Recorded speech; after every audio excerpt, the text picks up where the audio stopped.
Mingyu datang 2 hari kemudian. Mingyu adalah bawahan Luli yang paling setia dan lebih dipercaya oleh Luli daripada Nyonya Yan dan Yu Huasen. Dalam lebih dari setengah tahun, dengan Luli menyediakan sejumlah besar ramuan terbaik dan sering berlatih dalam pengasingan, ranah Mingyu telah meningkat pesat, dan dia akan mencapai tahap akhir dari ranah raja. Sayangnya, Mingyu belum membangkitkan garis keturunan apapun, dan rahasia yang dia pahami hanyalah rahasia tingkat rendah tingkat 2, jadi potensinya untuk pengembangan di masa depan mungkin tidak besar. Ketika seorang pejuang mencapai tahap selanjutnya, kekuatan rahasia dan tingkat garis keturunannya akan membuat perbedaan besar pada kekuatan prajurit tersebut. Misalnya, garis keturunan kelas 8 Jiang Qiling, bahkan jika dia hanya berada di tahap awal alam Junhou, dia masih dapat dengan mudah membasmi puncak alam Junhou. Jika Anda tidak memahami rahasia yang kuat, materi spiritual akan terbuang percuma untuk Mingyu. Luli tidak menganggap itu sia-sia, dia menghargai persahabatan, dan bahkan jika Mingyu mengambil materi spiritual dan melemparkannya ke laut, dia tidak akan mengatakan apa-apa. Apalagi Mingyu belum terlalu tua, baru berusia 30-an, ia belum pernah bergabung dengan kekuatan apapun sebelumnya, sehingga bakatnya dinilai sangat bagus untuk bisa berkembang hingga level seperti itu. Dia sendiri dapat memahami dua misteri, tetapi Mingyu tidak akan pernah memiliki kesempatan untuk memahami misteri lain dalam kehidupan ini. Tidak ada yang bisa memastikannya, jika ada kesempatan, saya mungkin tiba-tiba menyadari rahasia misterinya. Meng Shen telah mengirim orang untuk membawa materi spiritual, dan Luli meminta Mingyu untuk membawa mereka ke paviliun Linglong untuk diperdagangkan. Pada saat yang sama, orang-orang dikirim ke Yunzu, Yizhu, Yuzu dan tempat lain untuk menyelidiki keberadaan Luling, dan mereka juga pergi ke Zhongzhou untuk menanyakan secara diam-diam tentang buah bodi. Tentu saja, kuil tersebut mungkin berada di luar jangkauan. Itu adalah kamar dagang di bawah Istana Reinkarnasi, dan bahkan Ji Mengtian mengetahui urusan Luling. Hal ini menunjukkan bahwa kuil tersebut tidak memiliki rahasia tentang Istana Reinkarnasi. Kali ini saya menamparkan wajah Istana Reinkarnasi, jadi jangan berharap bisa membeli buah bodi di Istana Reinkarnasi. Luli tidak memiliki banyak harapan untuk membeli buah bodi di Zhongzhou. Jika tidak, kematian abadi tidak dapat disembuhkan di Zhongzhou meskipun apa yang ditunjukkan oleh kepala aula utama kepadanya mungkin adalah gulungan rahasia Istana Pembasmi Iblis. Resep rahasia untuk menyelamatkan orang harusnya mudah disebarkan. Ini lebih baik daripada tidak sama sekali. Aku tidak akan menyerah sampai aku menemukan Luli. Luli juga meminta Mingyu untuk membawa Bai Xias Huang keluar, dan menyuruh Bai Xias Huang untuk tidak membocorkan informasi apapun tentang hutan belantara, bahkan kepada Nyonya Yan. Setelah terjebak di sana begitu lama, sulit bagi Bai Xias Huang untuk merasa kasihan padanya. Mingyu pergi, dan Ye Yu masuk pada hari kelima, wajahnya penuh kegembiraan, cucunya yang berharga telah menembus alam keabadian, memungkinkan dia untuk melihat harapan kebangkitan suku Qingluan. Karena Ye Yun ada di sini, Luli tidak berencana keluar selama periode ini, jadi dia mengirim tetua ketiga keluar. Pergi langsung ke Yuzu dari jalan penghubung di hutan belantara untuk mengetahui apakah Luling ada di Yuzu. Para tetua suku Qingluan sangat cepat dan merupakan pengintai yang paling kuat, sangat cocok jika tetua ketiga pergi ke Yuzu untuk menyelidikinya. Ye Yuan dan Luli memiliki hubungan yang sangat baik. Luli sepenuhnya mempercayai Ye Yuan. Luli tidak menyembunyikan apapun dari Ye Yuan tentang apa yang terjadi di medan perang kecil kali ini. Tentu saja, dia tidak mengatakan apapun tentang janji Tuan Istana untuk melindunginya selama 10 tahun, dia hanya mengatakan bahwa Tuan Istana telah menekan semua kekuatan, dan 4 kekuatan utama tidak boleh berani menghadapinya di masa depan. Alis abu-abu tipis Ye Yu berkerut setelah mendengar ini. Dia bisa mendengar sesuatu yang berbeda dalam nada bicara Luli. Setelah berpikir sejenak, dia berdiri dan membungkuk terima kasih, Yang Mulia, karena telah membantu kami melampiaskan amarah kami, meskipun kami bisa jangan basmi dia kali ini. Ji Mengtian dan Dai Feiyu telah melampiaskan amarah mereka atas nama kita. Apa yang terjadi sudah terjadi, tidak ada gunanya terlalu memikirkannya. Jika 4 kekuatan besar datang untuk menumpahkan darah di Gurun Utara, kita hanya akan bertarung sampai mati. Ketika 6 kekuatan besar menghancurkan suku Qingluan dan Mammoth, Istana Samsara dan Paviliun Baihua termasuk di antara mereka. Meskipun Luli tidak melakukan ini dengan sengaja demi suku Qingluan dan Mammoth, hal itu membuat Ye Yun merasa lebih bahagia. Serangan jiwa. Ye Yun tidak menunggu Luli berbicara, berpikir sejenak dan berkata, saya ingat sepertinya ada bagian dari gulungan di klan, yaitu tentang pengembangan jiwa. Klan Qingluan kami tidak pandai dalam jiwa menyerang, jadi sudah ditinggalkan di rumah leluhur. Gulungan itu masih. Dewa leluhur meninggalkannya, Saya akan kembali dan mengambilnya sekarang untuk melihat apakah itu bisa membantu Holy Lord. Fragmen gulungan itu. Luli segera menjadi tertarik, dia telah sepenuhnya mengetahui serangan jiwa itu sendiri, dan tidak ada yang membimbingnya. Akan lebih baik jika ada gulungan rahasia, apalagi yang ditinggalkan oleh dewa leluhur suku King Luan. Pada saat itu, Luli segera meminta Ye Yuan untuk kembali dan mengambilnya. Tidak apa-apa jika dia tetap di sini, sementara dia sendiri memasuki kastil untuk berlatih dalam pengasingan. Jika Jiang Qiling kembali ke paviliun Linglong, dia pasti akan menemukan cara untuk menemukannya, tidak realistis baginya untuk menemukan Jiang Qiling.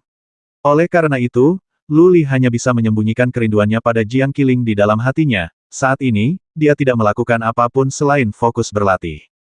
Dia berkonsentrasi untuk mempengaruhi dunia dan terus memadatkan roda kehidupannya. Bagaimanapun, materi spiritual tingkat tinggi tidak ada habisnya, selama dia bekerja keras untuk berkultivasi, wilayahnya akan terus berkembang. Beberapa hari kemudian, Ye Yuan masuk dan membawa surat dari paviliun Linglong. Luli segera membukanya, dan setelah membacanya, wajahnya menjadi sangat pahit. Jiang Qiling ditinggalkan di sini, di istana pembasmi iblis. Ini sebenarnya yang diharapkan Luli. Di masa depan, akan lebih cepat bagi si jenius untuk tinggal di istana pembasmi iblis untuk berlatih. Jiang Tianxun pasti tidak akan membiarkan Jiang Qiling bersamanya, dan pasti akan menemukan cara untuk mempertahankan Jiang Qiling. Meskipun suasana hatinya sedang buruk, Luli harus mengakui bahwa akan lebih baik bagi Jiang Qiling untuk tinggal di istana pembasmi iblis. Kaisar Doutian menyampaikan sesuatu yang sangat indah kepadanya, jika dia bisa memahaminya, kekuatannya pasti akan melonjak pesat.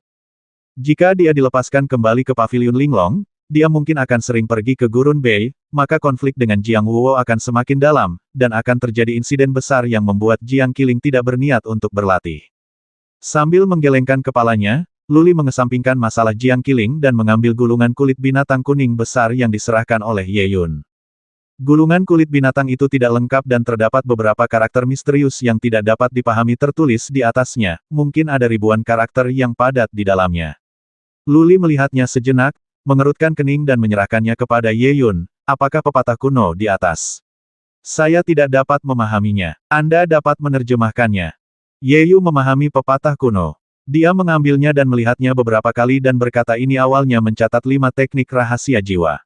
Sayangnya, gulungan kulit binatang itu robek menjadi 2. Sekarang hanya 2 yang lengkap, dan yang lainnya 3 tidak bisa dipraktikkan. Petik 2. Apakah ada 2 yang lengkap? Luli menjadi energi. Awalnya dia mengira itu semacam teknik jiwa rahasia, tapi dia tidak menyangka ada 5 jenis. 2 di antaranya lengkap. Dia terus berkata terjemahkan dengan cepat, dan terjemahkan ke dalam arti yang lengkap. Ini, Ye Yu sedikit malu dan berkata sambil tersenyum masam saya bisa menerjemahkan, tetapi arti beberapa kata berbeda untuk setiap orang. Ya Tuhan, saya sarankan Anda mempelajari bahasa kuno, dan saya akan menerjemahkannya serta membandingkannya nanti. Mungkin Anda akan mendapatkan beberapa wawasan. Harus lebih cepat. Apakah kamu masih ingin mempelajari peribahasa kuno? Ada sedikit kepahitan di wajah Luli, tapi Ye Yuan benar. Bagaimana jika terjemahan Ye Yuan memiliki arti yang salah? Ini adalah teknik rahasia dalam mengolah jiwa, jika terjemahannya salah atau cara budidayanya salah, bukan perkara sepele jika ada yang tidak beres dengan jiwa. Baiklah, Luli berpikir sejenak dan berkata kepada Ye Yu pergi dan mintalah beberapa buku pepatah kuno pada Ye Ji dan ajari aku kata demi kata. Bisakah aku mempelajarinya dalam waktu setengah bulan? Ye Yu berpikir sejenak dan berkata, seharusnya tidak ada masalah. Jiwa Holy Lord sangat kuat dan dia bisa belajar bahasa dengan sangat cepat. Semakin kuat jiwa, semakin cepat kecepatan berpikir, semakin cepat reaksi, kemampuan ingatan akan sangat kuat, dan belajar suatu bahasa sangatlah mudah. Sekarang, Ye Yuan pergi ke suku Yasha untuk mendapatkan banyak buku kuno dan mulai mengajari Luli cara membaca karakter kuno. Faktanya, aksara kuno mudah dikenali karena banyak di antaranya adalah hieroglif. Anda dapat menebak arti dari banyak aksara hanya dengan melihatnya. Luli dapat menarik kesimpulan tentang kasus lain hanya dengan mempelajarinya. Ye Yu mengajari Luli sambil menerjemahkan 2 teknik rahasia tersebut, dan membutuhkan waktu 3 hari untuk menerjemahkan 2 teknik rahasia tersebut.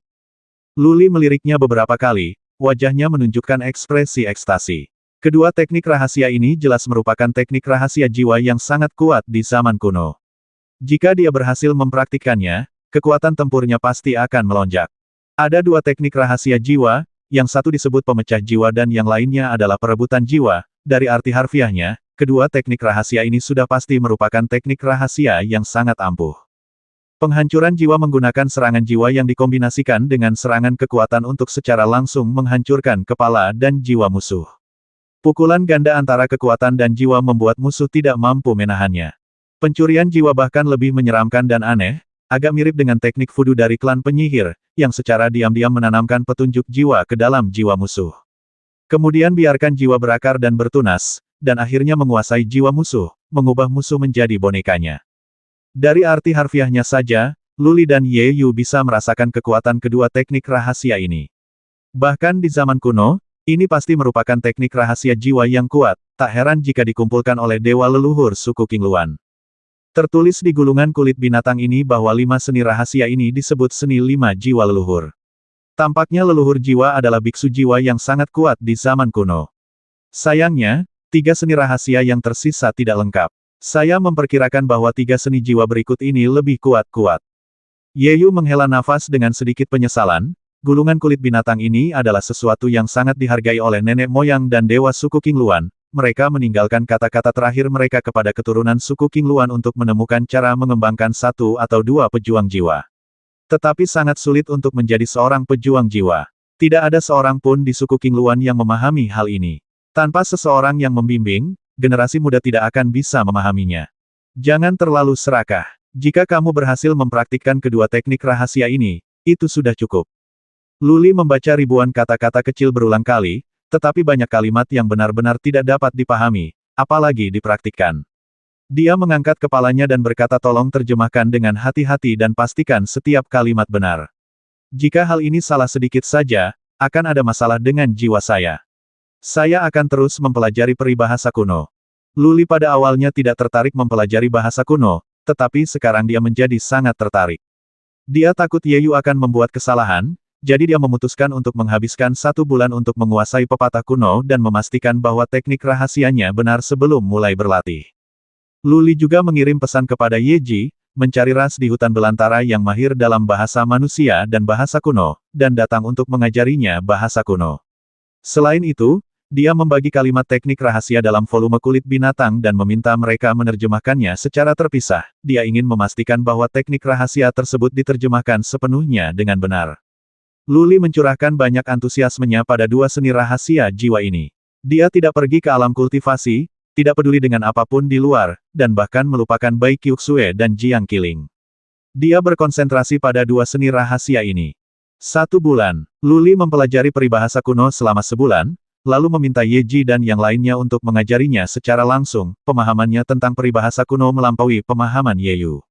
Dia tidak hanya dapat memahami karakter kuno, tetapi dia juga dapat berbicara beberapa bahasa kuno.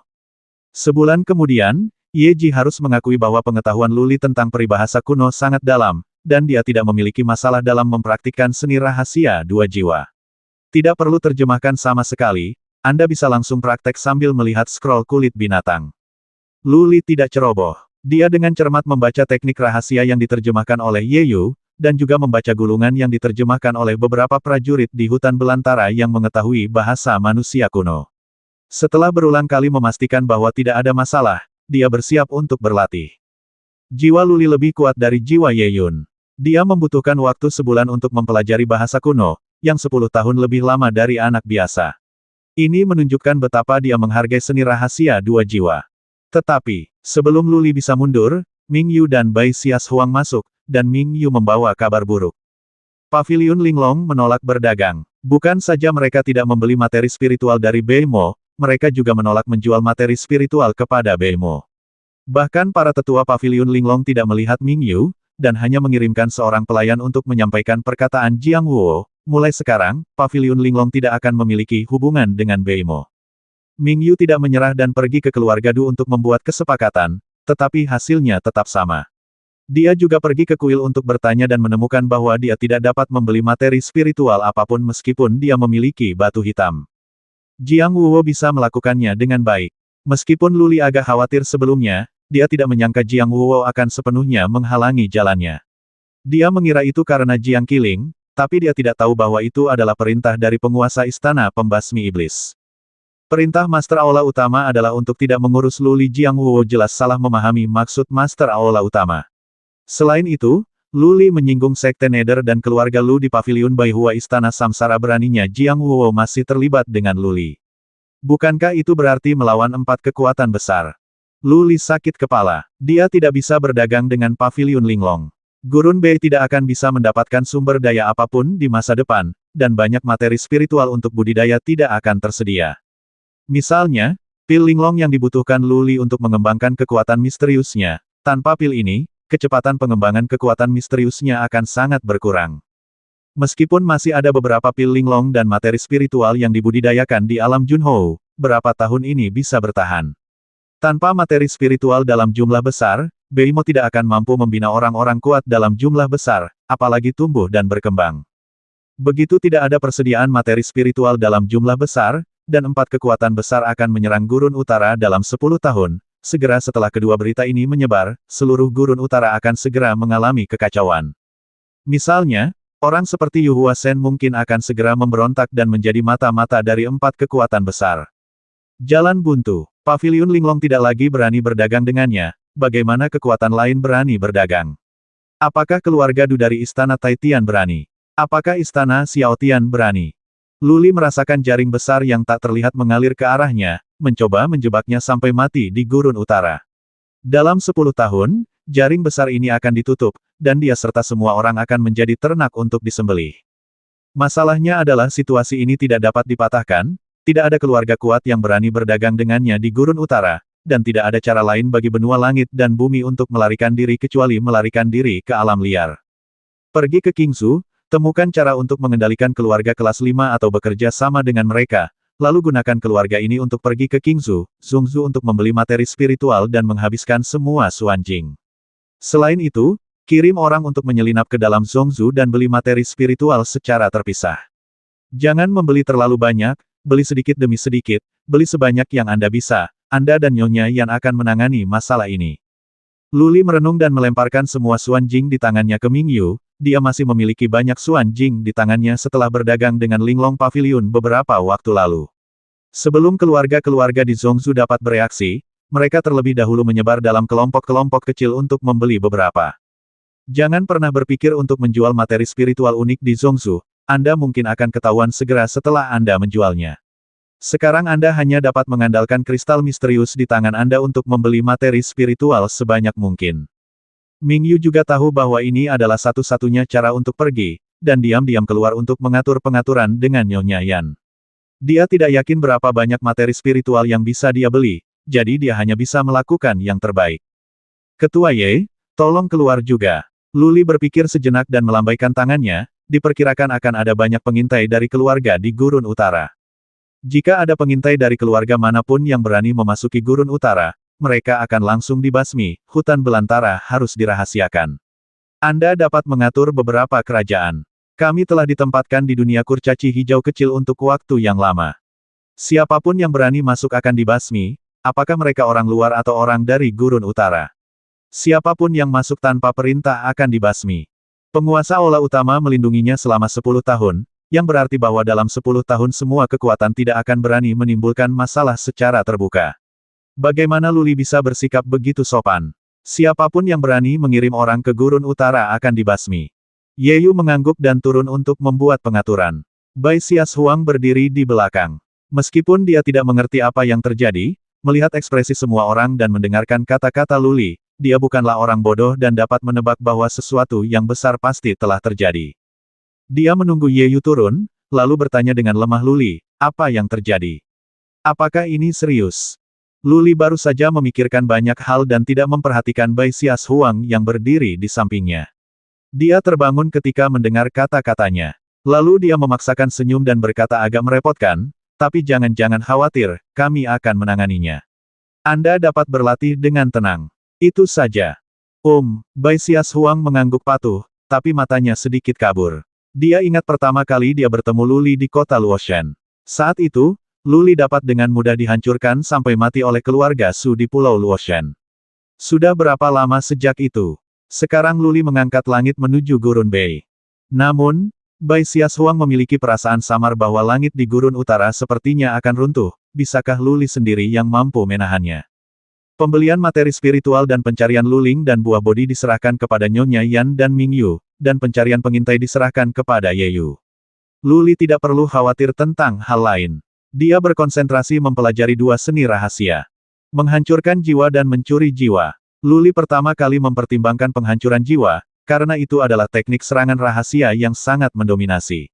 Tipe lainnya lebih berbahaya, tidak cocok untuk serangan frontal, dan jelas lebih sulit untuk dipahami, jadi Luli memutuskan untuk memahami jiwa yang patah terlebih dahulu.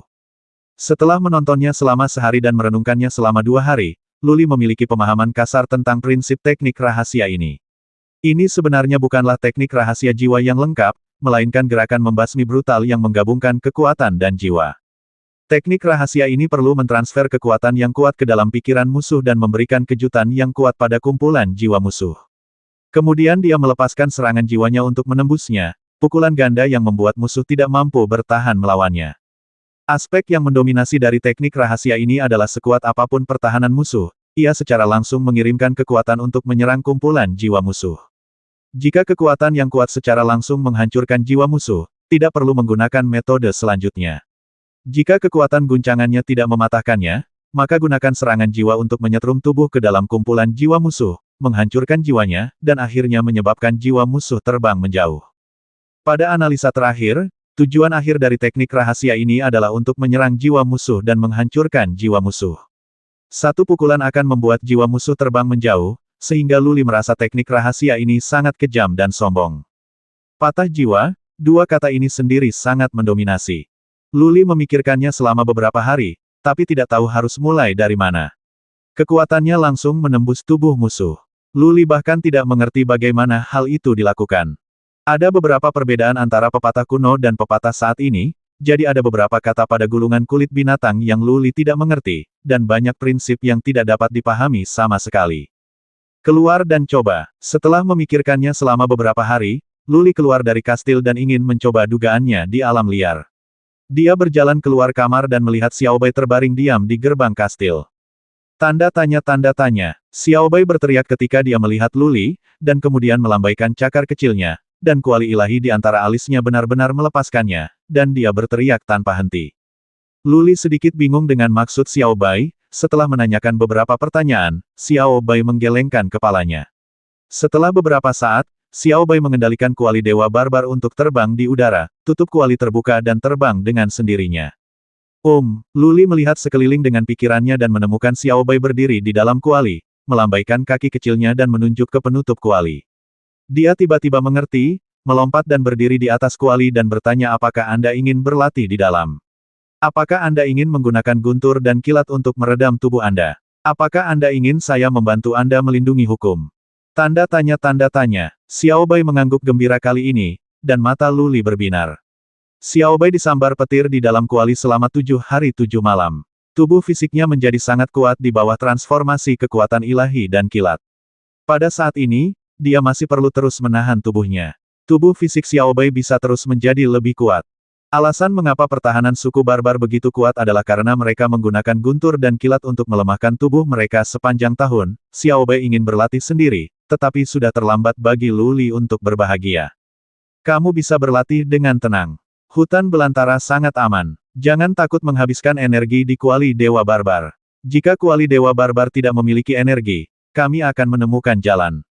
Temperatur tubuhmu adalah yang terpenting. Sekalipun semi-artefak adalah sebuah alat, kekuatan tempurnya sendiri adalah yang paling penting. Pertahanan dan serangan Xiao Bai bisa menjadi lebih kuat, jadi meskipun kuali Dewa Barbar dihancurkan, Luli tidak akan peduli. Berdengung, Xiao Bai merasa lega dan mengendalikan tutup kuali untuk menutup, menyebabkan kuali terbang turun dan mendarat di luar kastil. Kuali segera bersinar dengan cahaya, udara hitam mengalir, dan karakter misterius muncul. Luli menyapu dengan pikiran spiritualnya dan melihat Xiao Bai terbaring di dalam kuali, membiarkan guntur dan kilat menyambarnya, tapi dia masih menutup matanya dengan nyaman. Sangat bagus. Luli mengangguk diam-diam. Xiao Bai telah memperoleh kekuatan suci, dan guntur serta kilat terus melemahkan tubuhnya. Diperkirakan tubuh fisiknya akan menjadi semakin kuat, dan mungkin dia benar-benar bisa bersaing dengan kaisar manusia dan dewa bumi yang kuat di masa depan. Seseorang datang. Luli berteriak dalam-dalam, dan seorang raja klan King Luan yang bersembunyi di dekatnya segera muncul, menangkupkan tangannya dan berkata, "Yang mulia." Luli melihat bahwa suku King Luan ini sangat asing dan sepertinya telah menerobos kemudian. Dia dikirim untuk berjaga di sini oleh Ye Yu. Dia mengangguk dan berkata, "Kamu menjaga di sini. Tidak ada yang diizinkan mendekati kuali ini atau naik ke gunung salju ini.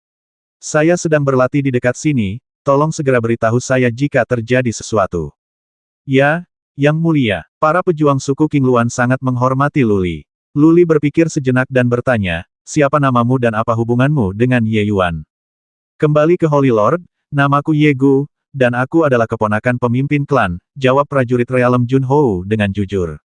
Luli mengangguk dan melompat menuju pegunungan yang tertutup salju, pikirannya mengamati sekeliling dan menemukan tempat yang bagus.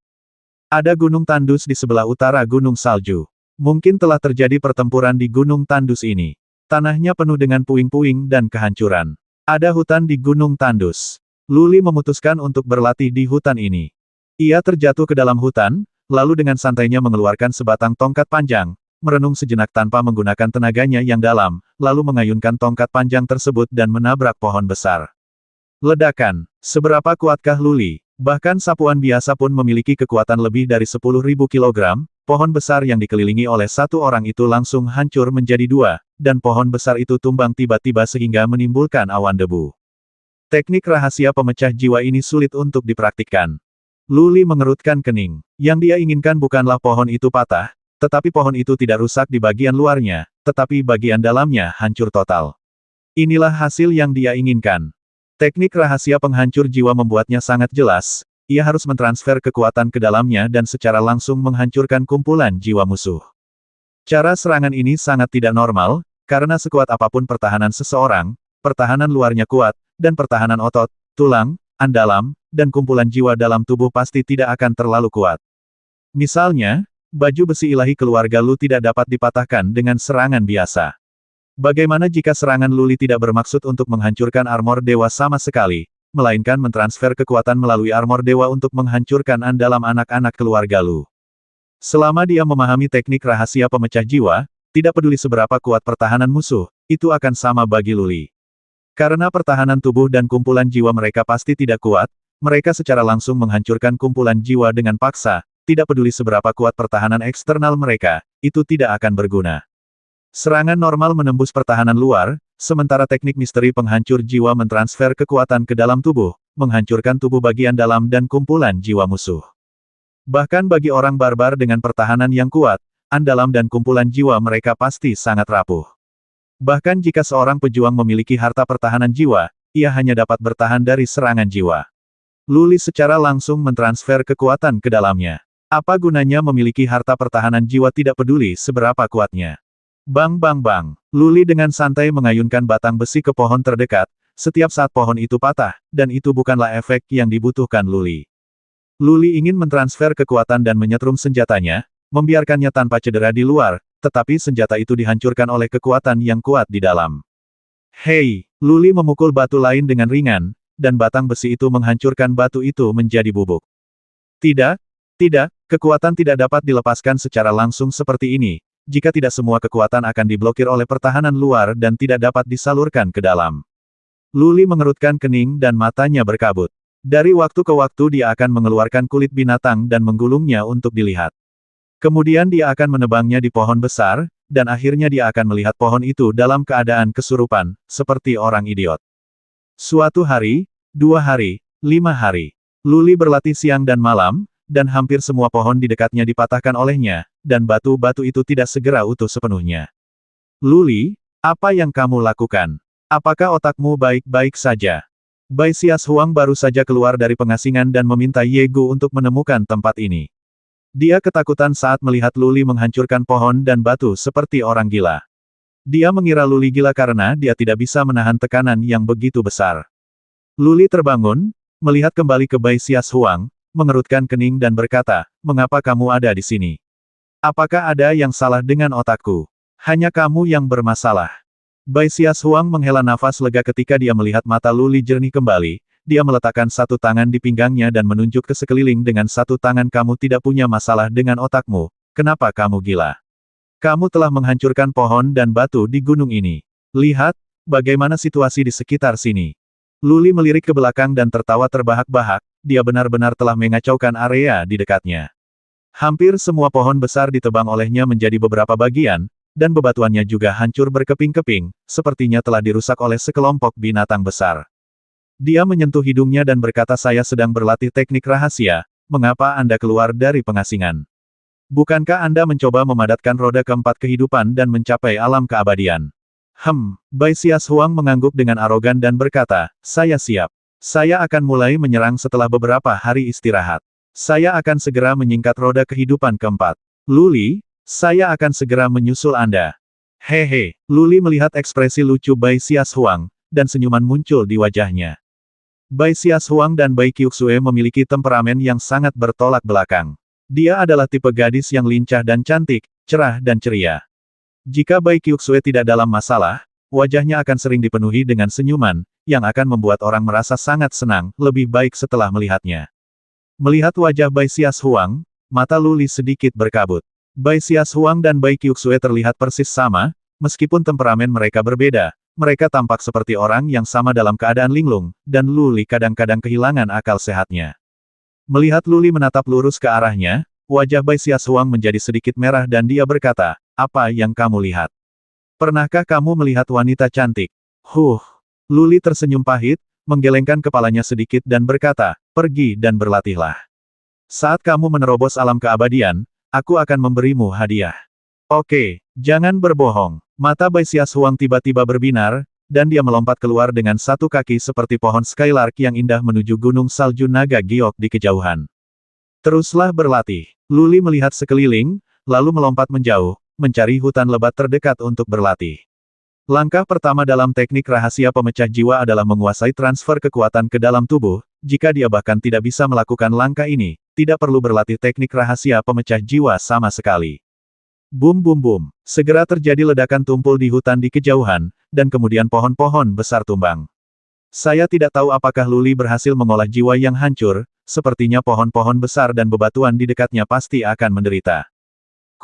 Bunga-bunga bermekaran dan berguguran, awan bergulung dan mengendur, dan 2 bulan berlalu dengan cepat. Gurun utara sangat damai, tetapi ada juga arus bawah yang mengalir secara diam-diam. Yeyu dan anak buahnya telah membasmi ratusan pengintai, dan tidak ada yang tahu kekuatan apa yang mereka miliki. Bagaimanapun, selama mereka berasal dari Zhongzhou, Yeyu akan membasmi mereka semua. Kekuatan tempur pengintai tidak terlalu tinggi. Bahkan 12 klan kerajaan tidak dapat mengirim alam Junhou sebagai pengintai. Itu terlalu jelas. Pengintai di alam abadi pasti akan mati jika bertemu Yeyu. Mingyu dan Nyonya Yan sangat sibuk akhir-akhir ini. Mereka menemukan sebuah keluarga besar di Qingzhou untuk bekerja sama dan meminta mereka membantu mereka membeli materi spiritual di Zhongzhou.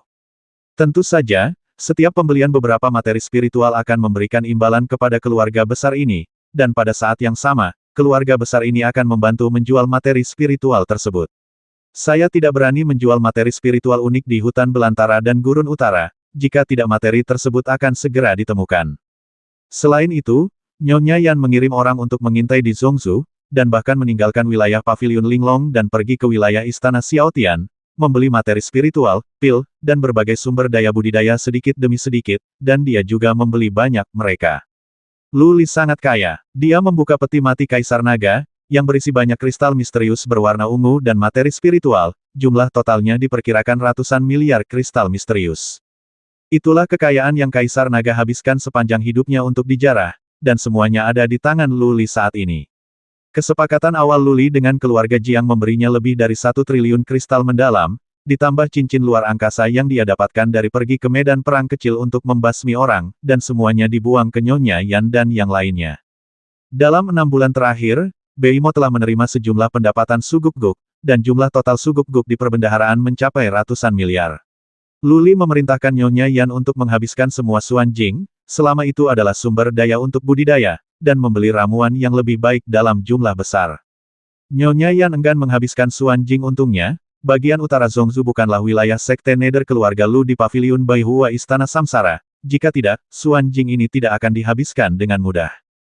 Nyonya Yan memperkirakan Paviliun Linglong pasti menyadarinya, lagi pula, ada lebih banyak orang yang berteleportasi ke Zhongzhou baru-baru ini.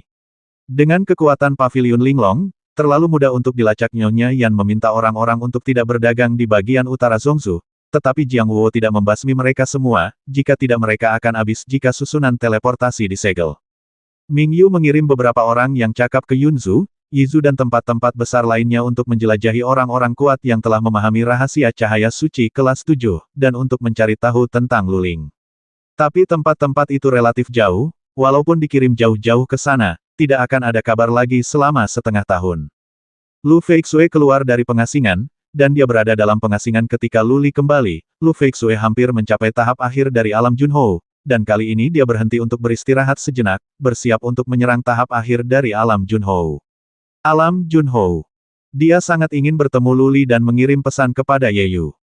Dia mendengar bahwa Luli sedang berlatih dengan gila-gilaan, jadi dia tidak punya pilihan selain tidak mengganggunya dan membiarkan Luli keluar menemuinya tanpa berlatih. Banyak orang di Gurun Utara sedang melakukan retret dan berlatih, dan materi spiritual mereka dikonsumsi seperti air. Jika materi spiritual tidak dapat dijual di kemudian hari, materi spiritual yang disimpan di Beimo akan segera habis, meskipun banyak materi spiritual telah dibeli selama periode ini. Paling lama 3-5 tahun, semua materi spiritual akan habis. Luli tidak terlalu mempedulikannya, dan dia tidak tega mempedulikannya, karena setelah 2 bulan pelatihan, dia masih belum menguasai metode transmisi kekuatan kejutan. Dengan kata lain, dia belum mempelajari teknik rahasia yang menghancurkan jiwa. Semakin kuat jiwanya, semakin cepat kecepatan kultivasinya, karena pikiran berputar lebih cepat, dan dia menemukan hal-hal yang membutuhkan waktu 1 tahun bagi orang biasa untuk mengetahuinya dalam 1 hari. Tidak ada keraguan bahwa jiwa Luli sangat kuat sekarang, dan dalam hal kekuatan, tidak lebih lemah dari jiwa Lord Realm. Terlebih lagi, jiwanya telah mengalami lompatan kualitatif setelah diubah oleh kekuatan ilahi. Luli bahkan tidak tahu seberapa kuatnya. Sekarang sudah lebih dari 2 bulan sejak dia menyadarinya, dan dia masih belum bisa mempelajari teknik rahasia apapun. Hal ini membuat Luli sangat frustasi dan sedikit kesal. Waktunya sangat sempit sekarang. Dalam 2 atau 3 tahun, 4 kekuatan besar akan diam-diam melancarkan gerakan pembasmian mereka segera setelah badai ini berlalu. Jika kekuatannya tidak meningkat, dia tidak punya pilihan selain membawa orang dan bersembunyi di hutan belantara. Apa yang salah? Bagaimana cara menyalurkan listrik? Luli berjalan-jalan di hutan dengan marah. Setelah tinggal di sini selama 2 bulan, penampilannya menjadi seperti pengemis, dengan janggut yang tidak dicukur dan pakaian punk camping. Dia duduk sebentar, mengusap wajahnya dengan keras, dan memutuskan untuk istirahat. Dia tahu bahwa dia berada dalam kondisi yang buruk sekarang, dan akan membuang-buang waktu untuk terus memahaminya. Pergilah mandi. Mencium bau aneh di tubuhnya, Luli memindai dengan pikirannya dan menemukan sebuah danau kecil di dekatnya. Dia melesat dan terbang ke danau seperti hiu. Wah, air memercik kemana-mana, dan permukaan danau yang tenang menjadi beriak karena jatuhnya Luli yang tiba-tiba, dengan riak yang menyebar ke segala arah. Luli keluar dari air dan mulai melepas pakaiannya. Dia melirik ke arah danau dan tiba-tiba membeku. Dia menatap kosong ke arah riak di danau, matanya menjadi bingung. Gelombang air, riak, lonjakan, divergensi, transmisi. Luli bergumam tanpa sadar, mengulanginya lagi dan lagi. Setelah berdiri di danau selama 2 jam, dia tiba-tiba menembak, mengeluarkan batang besi dan membenturkannya ke batu besar di tepi danau. Ledakan. Batu tersebut mengeluarkan ledakan yang tumpul, namun tidak ada retakan atau kerusakan pada permukaan batu tersebut. Setelah beberapa saat, batu itu perlahan pecah, dan bagian dalam batu itu berubah menjadi bubuk. Kesuksesan. Menatap bubuk yang berterbangan di langit, mata Luli menjadi semakin terang, seperti bintang paling terang di langit malam. Bum bum bum. Luli mengayunkan batang besi dan menghantam batu-batu besar di tepi danau dengan keras. Dia secara bertahap meningkatkan kekuatannya setiap saat, dan kemudian mulai menggunakan energi misteriusnya hingga mencapai ratusan ribu kilogram. Setelah 10 serangan, hanya 2 kali batu itu meledak karena kurang terkendali. 8 kali batu lainnya bergetar sedikit, awalnya baik-baik saja, setelah beberapa saat retak, kemudian bubuk di dalamnya tertiup angin dan berterbangan ke angkasa. Hahaha, Luli menengadah ke langit dan tertawa, tawa itu begitu keras hingga membuat takut beberapa prajurit yaksa di kejauhan. Tubuh Luli basah, kepala dan badannya tertutup debu, wajahnya tidak dicukur, dia tampak seperti orang biadab dan pengemis. Saya akhirnya menyadarinya dan berhasil. Setelah lebih dari 2 bulan bekerja keras, Luli akhirnya menguasai teknik rahasia penghancur jiwa. Luli merasa senang. Dia berharap bisa menggunakan keterampilan sihir mengaum naga untuk mengaum beberapa kali untuk melampiaskan depresi batinnya. Dong dong dong. Sebuah langkah kaki yang berat terdengar di kejauhan, dan kemudian seorang raksasa dari gunung melangkah maju, tepat melintasi bukit, dengan keraguan di matanya yang seperti lonceng. Dia meraung dari jauh, apakah kekuatan Holy Lord telah meningkat lagi? Jika tidak, mengapa kamu begitu bahagia? Luli menoleh dan menemukan bahwa Meng Sen telah tiba, dan tetua ketiga dari suku King Luan juga mengikutinya. Senyuman terkondensasi di wajahnya, dia merenung sejenak, lalu melompat dan berkata, Meng Sen, cobalah teknik rahasia yang baru saya temukan dan lihat betapa kuatnya itu. Meng Sen berhenti, tapi dia tidak menganggapnya serius. Dia adalah kaisar manusia, dan pertahanan para Titan sangat menakutkan. Apakah Luli masih bisa menyakitinya? Melihat Luli mengayunkan batang besi dan memukulnya dengan keras, Meng Sen dengan santai mengangkat lengannya untuk memblokir. Luli tahu bahwa pertahanan Meng Sen kuat, jadi dia menggunakan 70% hingga 80% kekuatannya untuk membanting tongkat itu. Ledakan. Suara membosankan terdengar. Lengan Meng Sen tidak gemetar sama sekali, tetapi ekspresinya menjadi sedikit aneh. Segera lengannya sedikit gemetar, dan ekspresi terkejut muncul di wajahnya saat dia berkata ini. Tetua ketiga dari suku King Luan menatap lengan Meng Sen dengan heran. Melihat tidak ada cedera, dia berkata dengan ragu, Tuan Meng Sen, ada apa? Sudut mulut Meng Sen sedikit melengkung, dan dia memandang Luli dengan aneh dan berkata, serangan Holy Lord sangat aneh. Kekuatannya ditransmisikan secara langsung dan menyerang tulang tanganku. Jika tulang tanganku tidak ditempa untuk selama bertahun-tahun, saya mungkin akan, sekarang. Ini akan hancur. Dengan baik, tetua ketiga melirik lengan Meng Sen dengan hati-hati, dan melihat bahwa kulitnya tidak rusak, dan matanya bahkan lebih terkejut. Dia bergumam, jangan sakiti bagian luarnya, tapi langsung sakiti bagian dalamnya. Apakah ini yang legendaris, mengalahkan sapi melintasi gunung? Itu tidak cukup kuat. Mata Luli sedikit sedih, dia menggunakan 70% hingga 80% kekuatannya, tetapi masih tidak bisa mematahkan tulang Meng Sen. Meskipun Meng Sen Bon sangat kuat, dia masih sedikit kecewa. Meng Sen, bagaimana kalau aku menyerang punggung dan kepalamu? Lihat apakah sakit? Luli berkata dengan sedikit harapan.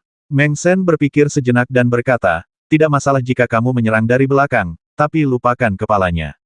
Tidak baik jika jiwa terkejut. Bagus. Luli melompat, matanya bersinar dengan cahaya perak, dia melepaskan keterampilan sihirnya yang membakar darah dan menggunakan kekuatan terkuatnya. Minum. Dia mengayunkan batang besi, meninggalkan bayangan di udara, dan tiba-tiba memukul punggung Meng Sen dengan keras. Bas. Meng Sen tidak berani gegabah, dan cahaya keemasan gelap menyinari tubuhnya, melepaskan keterampilan rahasia para Titan dan meningkatkan pertahanan fisiknya. Ledakan. Suara tumpul terdengar, dan tubuh Meng Sen tidak bergetar sama sekali, tetapi ekspresinya menjadi lebih aneh, dan setelah beberapa saat, aliran darah perlahan mengalir dari sudut mulutnya. Terluka. Mata tetua ketiga tiba-tiba melebar, Meng Sen dari alam kaisar manusia sebenarnya dilukai oleh Luli. Ini adalah hasil dari pelepasan teknik rahasia oleh Tuhan untuk meningkatkan pertahanan. Engah. Meng Sen memuntahkan darah di mulutnya, menelan ramuan penyembuh, dan kemudian berkata, Tuan muda, teknik rahasia ini terlalu abnormal.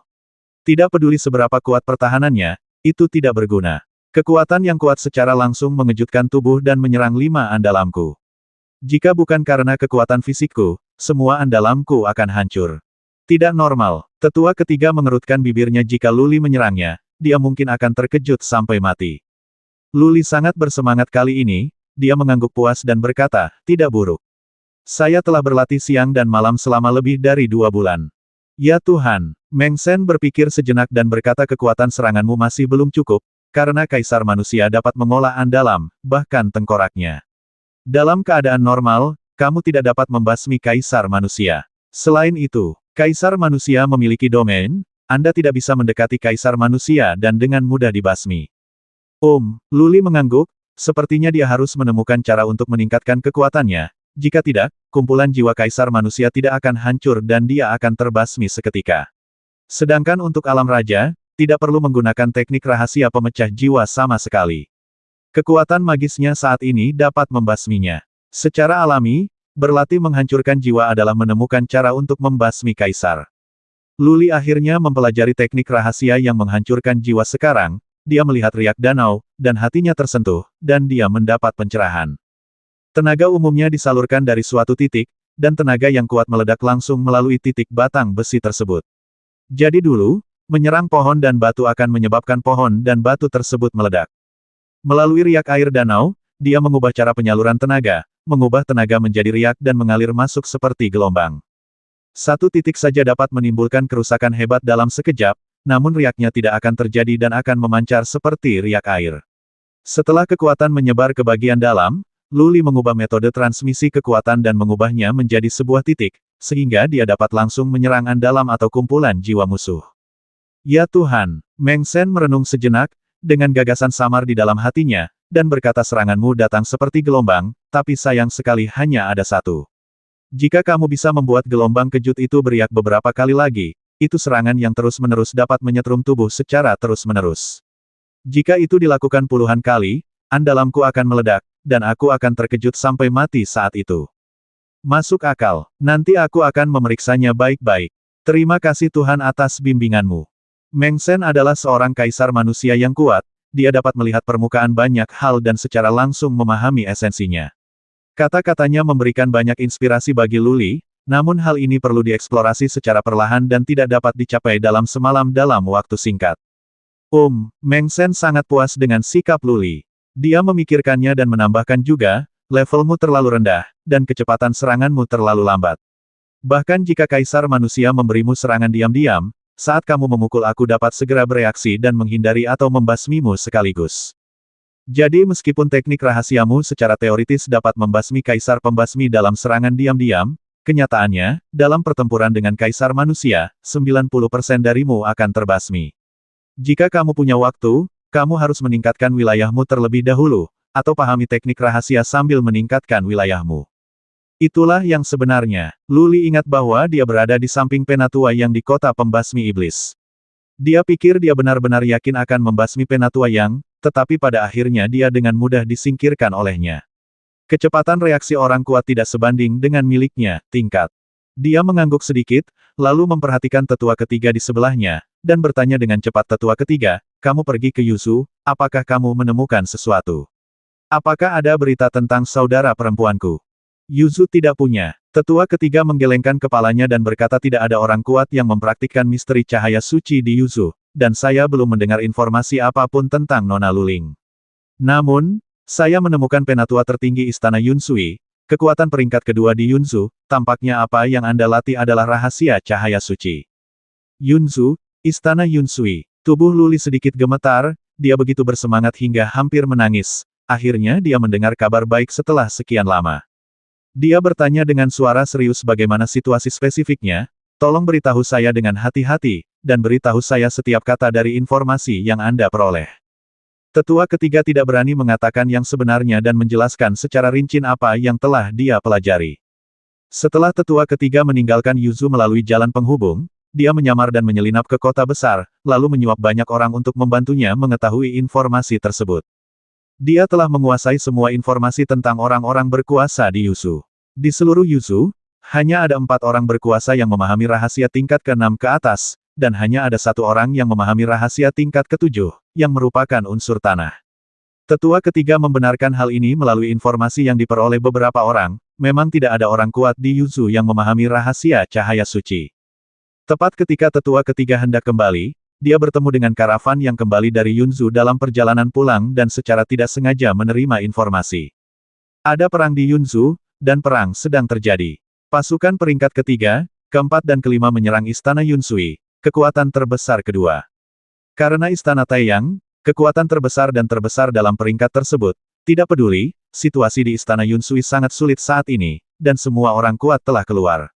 Di antara mereka, seorang tetua yang telah bersembunyi selama lebih dari 100 tahun keluar. Dikatakan bahwa dia melukai kaisar manusia musuh dengan parah dengan satu gerakan. Dia sepertinya menggunakan rahasia cahaya suci. Karena sedang terjadi perang di Yunzu, karavan tersebut tidak berani tinggal dan segera kembali ke Yuzu, tidak mengetahui banyak tentang situasinya. Tetua ketiga tidak jauh dari jalan penghubung, jadi dia tidak pergi ke Yunzu dengan gegabah, tetapi kembali untuk melapor. Yunzu. Lu Li mengeluarkan peta itu dan melihatnya dengan hati-hati, dan menemukan bahwa Yunzu berada di sebelah barat Zhongzu, di sebelah Yuzu, dengan laut pedalaman kecil di antaranya.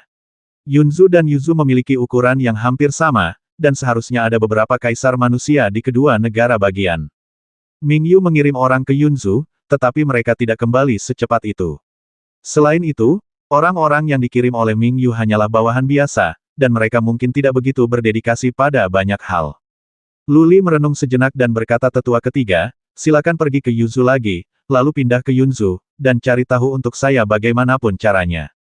Jika Anda bisa, kalahkan seorang prajurit dari Istana Yunsui dan siksa saya. Apakah adikmu di Istana Yunsui? Suguk-guk, pergi dan minta 100 miliar pada Nyonya Yan. Tidak peduli berapa biayanya, saya hanya ingin hasilnya. Jika penyelidikannya jelas dan situasinya tidak jelas, jangan bertindak gegabah, kembalilah dan segera lapor, dan cari tahu juga situasi di Yunzu dengan jelas. Jangan khawatir, Yang Mulia, kali ini saya akan mengetahuinya dengan jelas. Tetua ketiga tahu betapa pentingnya Lu Ling bagi Lu Li, jadi dia mengangguk dan segera mundur. Meng Shen awalnya datang ke sini untuk meminta instruksi apakah akan menghancurkan jalan yang menghubungkan Yunzu, tetapi tidak perlu bertanya sekarang. Dia tahu bahwa Lu Li benci harus makan dan tidur untuk berlatih, jadi dia pergi tanpa mengganggu Lu Li. Kakak, kamu pasti berada di Istana Yunsui. Lu Li berdoa secara diam-diam. Jika dipastikan bahwa Lu Ling berada di belakang Istana Yunsui, dia akan segera memimpin orang-orang kuat dari Gurun Utara untuk merebut mereka. Bahkan jika ada seorang kaisar di Istana Yunsui, dia tidak akan ragu-ragu. Istirahat. Kabar Lu Ling membuatnya tidak bisa tenang, ia berlatih terus-menerus selama lebih dari 2 bulan dan hampir tidak bisa tidur nyenyak, Lu Li juga sedikit lelah.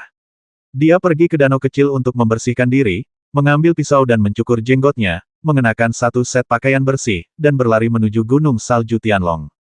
Bai Xias Huang masih menyerang alam abadi, kuali dewa barbar juga ditempatkan di luar kastil, dan Xiao Bai masih melepaskan guntur dan kilat untuk meledakkan tubuh marahnya. Lu Li memeriksa Xiao Bai, mengabaikannya, dan pergi ke ruang es untuk berbicara dengan Bai Qiuxue selama 1 jam. Setelah keluar, dia berteleportasi ke Beimo. Dia mengetahui berita tentang pembebasan Lu Feixue. Karena dia memutuskan untuk beristirahat selama beberapa hari, dia secara alami pergi menemani Lu Feixue. Kembali ke kota Lingdi, Lu Li muncul dalam formasi teleportasi, yang membuat banyak tentara dan orang merasa nyaman. Tampaknya selama Kaisar Gurun Utara yang masih muda ini ada di sini, tidak akan pernah ada masalah di Gurun Utara. Kemakmuran rakyat akan menyengsarakan, dan kehancuran rakyat akan menyengsarakan. Gurun Utara bersatu dan tidak ada perselisihan dimanapun. Penduduk Gurun Utara telah hidup sangat nyaman dalam 2 tahun terakhir dan terbiasa dengan kehidupan yang damai. Semua orang membenci perselisihan dan pertempuran yang tiada akhir. Lu Li pergi menemui Lu Feixue dan duduk bersamanya sepanjang sore, dia membicarakan hal-hal di medan perang kecil dengan santai, tapi semuanya terangkat. Dia tidak mengatakan sepatah kata pun tentang masalah ini dengan Ji Mengtian dan yang lainnya. Lu Feixue akan memasuki tahap akhir dari alam Junhou, dan Lu Li tidak ingin dia khawatir. Lu Li juga memberitahu Lu Feixue tentang petunjuk yang ditemukan di Yunzu, yang membuat Lu Feixue sangat senang dan menyuruhnya untuk memberitahunya jika itu sudah dikonfirmasi. Setelah makan malam dengan Lu Feixue di malam hari, Lu Li menemui Nyonya Yan dan mendengarkan situasi terkini. Setelah mengetahui bahwa dia telah membeli banyak materi spiritual, dia merasa sedikit lega. Jika semua kristal misterius dapat dihabiskan, material spiritual yang dibeli ditambah material spiritual yang diproduksi oleh Beimo dapat bertahan setidaknya selama 4 hingga 5 tahun. Mari kita bicara tentang apa yang terjadi setelah 4 atau 5 tahun. Saya telah bekerja keras untuk Anda selama periode ini. Saya telah memberikan segalanya kepada Anda dan Anda tidak punya banyak waktu untuk berlatih. Melihat Nyonya Yan masih berada di puncak alam abadi, Lu Li berkata dengan nada meminta maaf. Saya rela mati jika saya bisa memiliki tuan muda. Nyonya Yan melirik dengan tatapan menggoda, dia tampak marah tetapi juga pemalu, dia sangat cantik. Lebih dari 2 tahun telah berlalu, dan penampilan Nyonya Yan tidak jauh berbeda dari pertama kali dia melihatnya. Tubuhnya yang montok ditutupi dengan rok sutra hitam, yang membalut sosok eskinya dengan erat, seperti buah persik yang matang. Hehe, Lu Li tersenyum tipis dan membuang muka, tidak berani menatap tatapan gerah Nyonya Yan. Meskipun dia bersenang-senang dengan 2 wanita, dia bersikap pasif dan tidak jelas di kedua waktu, jadi dia masih sedikit pemalu seperti laki-laki. Sehat, Nyonya Yan menghela nafas pelan, berjalan beberapa langkah, berdiri di belakang kursi Lu Li, mengulurkan sepasang tangan yang indah untuk mengusap lembut bahu Lu Li, dan berkata tidak masalah jika kita lelah, Tuan Muda benar-benar lelah. Kali ini meskipun Anda menolak membicarakan masalah ini, saya sudah menebak beberapa hal. Pasti sangat merepotkan, bukan? Tuan muda sebenarnya jauh lebih lelah daripada kita ketika dia membawa masalah itu sendirian. Saya harus mengatakan bahwa Nyonya Yan adalah wanita yang sangat baik, dia tahu cara menyenangkan pria dengan sangat baik, dan dia tahu cara membaca kata-kata orang, dan Lu Li tersentuh oleh apa yang dia katakan. Dengan mata terpejam, kerutan di keningnya sedikit mengendur, dan dia berhenti sejenak dan berkata, "Jangan khawatir, langit tidak akan runtuh. Bahkan jika itu terjadi, saya akan membantu keluarga Bai Anda menahannya." Ini adalah kegagalan keluarga Bai. Nyonya Yan terus menggosok bahu Lu Li, tetapi mulutnya dekat dengan telinga Lu Li dan dia menghela nafas. Si Huan Xiao dan Yu Huasen gagal memenuhi harapan mereka. Mereka menyia-nyiakan begitu banyak materi spiritual dan tidak ada satupun yang berhasil menembus ke tingkat yang lebih tinggi. Kaisar manusia. Jika tidak, mereka dapat berbagi sebagian beban dengan Tuan Muda. Tekanan terus berlanjut. Bai Yan tidak cukup berbakat untuk menjadi orang yang kuat. Dia hanya bisa menjadi budak dalam kehidupan ini dan melayani Tuan Muda dengan baik. Saat dia berbicara, nada suara Nyonya Yan menjadi lebih lembut, dan dia diam-diam membelai dada Lu Li dengan satu tangan. Dia juga menjulurkan lidahnya dan menjentikannya ke telinga Lu Li, lalu menyelipkannya ke belakang leher Lu Li. Suara lembut itu melanjutkan, "Tuan, jangan terlalu banyak berpikir malam ini, biarkan saya melayani Anda." Seluruh tubuh Lu Li sedikit gemetar. Nyonya Yan sangat pandai menggoda dan merayu pria hingga napasnya menjadi sedikit cepat. Nyonya Yan berbalik dan duduk di pangkuannya, melingkarkan tangannya di lehernya, wajahnya penuh musim semi, seperti rubah betina yang menggoda. Gulu-gulu. Jakun Lu Li menggeliat, dan dia secara naluriah menelan beberapa suap air liur, ada reaksi di bawah, dan tubuhnya menegang, tidak berani bergerak. "Tuan Muda, Anda tidak perlu menyentuh apapun. Serahkan saja semuanya kepada saya. Saya jamin Anda akan lebih nyaman daripada menjadi dewa." Gumaman Nyonya Yan terdengar di telinga Lu Li, bibir gioknya jatuh ke lehernya seperti tetesan air hujan, dan dia berinisiatif meraih tangan Lu Li dan menekannya hingga kenyang, seperti seorang janda yang telah haus selama bertahun-tahun.